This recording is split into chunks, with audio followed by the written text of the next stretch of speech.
Okay, Christine, det er så døren ind. Så vi der. Så står du i en entré. Lige foran har du køkkenet. Det behøver ikke være stille, dreng. Der har du stuen. Der har du et lille soveværelse. Kigger på det senere. Vi kan tage toilettet først. Det er herude. Det er et ganske almindeligt toilet, som du har her. Og så har du håndvask, og så har du en bruser her. Sådan ser herud. Dut. Og alting fungerer som det skal. Så kan vi fortsætte ud i køkkenet. Jeg ved ikke om du har lagt mærke til, at har mange døre. Som her for eksempel. Den her dør bruger man nok ikke så meget. Der er et lille hjørne her, hvor man kan sidde og få sin morgenkaffe. Så er der nogle huse herover og her. Det skulle være meget fredeligt faktisk. Så er der selve køkkenet. Køleskab, fryser, krog, elementer, en ovn, skabe her. Ja. Så går vi tilbage igen i entréen, hvor vi kommer ind. Så tager vi lige kammeret, som det hedder. Kan vi se, vi går lige hen og kigger ud. Dernede ligger Tuborgvej. Derovre der ligger Bispebjerg Hospital.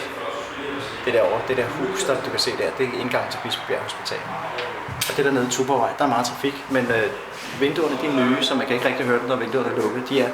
Vinduerne er åbne nu inde ved siden af. Det der, det piller Jacob ned. Det er så grimt. Men sådan ser kammeret ud. Så går vi ind i det næste værelse og kigger, eller rettere, det er stuen. Derude, det er Jacob. Han bor her. Pænt goddag til Jacob. Og der er 2 hjelme, fordi han har en kammerat med også. De skal til at male. Og herude har du Tuborgvej. Og det er jo søndag, så om mandagen så er der altså mere trafik. Men når man lukker døren ud til terrassen og vinduerne, så er der ikke særlig meget støj. Og den her har Jacob lovet, den her jungle, den fjerner han. Der er udsigt den der vej til højre. Og den der, de der træer og sådan noget, de hører med til grunden. Og så har du vejen hernede. Og det store vindue.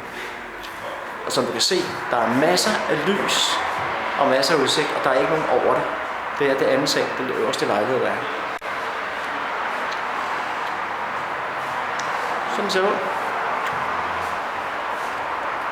Sådan ser lofterne ud. Der er pænt højt til loftet. Jacob han går i gang med at male i dag, siger han. Så kan du altså se, herude har du Tuborgvej. Vi kan lige prøve at lukke døren her. Så larmer det ikke så meget. Så gør jeg så helt stille. Dernede. Kammer.